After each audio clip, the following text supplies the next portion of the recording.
మన కంటికి కనిపించనివి చాలానే ఉంటాయి కదా, అలాంటి వాటిలో కనుదిష్టి ఒకటి. అండ్ ఈ నరదిష్టి కనుదిష్టి ఉంటే మన ఇంట్లో మనం ఏం చేస్తామో మనకే తెలియదు కదా.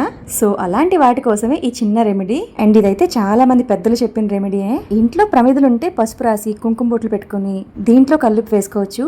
ప్రమిదలు లేని వాళ్ళు ఇంట్లో తవలపాకైనా పర్వాలేదు, దాంట్లోనే డైరెక్ట్ గా కల్లుపు వేసేసుకుని నిమ్మకాయని ఇలా సెంటర్ గా 2 పార్ట్స్ కట్ చేసుకుని ఇప్పుడు వీటిలో ఒక దానికి పసుపు ఒక దానికి కుంకుమ రాసుకుని మన ఇంటి సింహద్వారం దగ్గర గుమ్మానికి 2 వైపులా ఈ కల్లుపులోనే కొంచెం పసుపు కుంకుమ కూడా వేసుకుని కట్ చేసుకున్న నిమ్మకాయలు వీడియోలో చూపించిన విధంగా పెట్టేసుకుంటే మన మనుషులకి మాత్రమే కాదు మన ఇంటికున్న దిష్టి కూడా పోతుందంట. వీలైతే ప్రతి శుక్రవారం మంగళవారం నైట్ టైం ఇలా పెట్టుకుంటే మంచిదంట.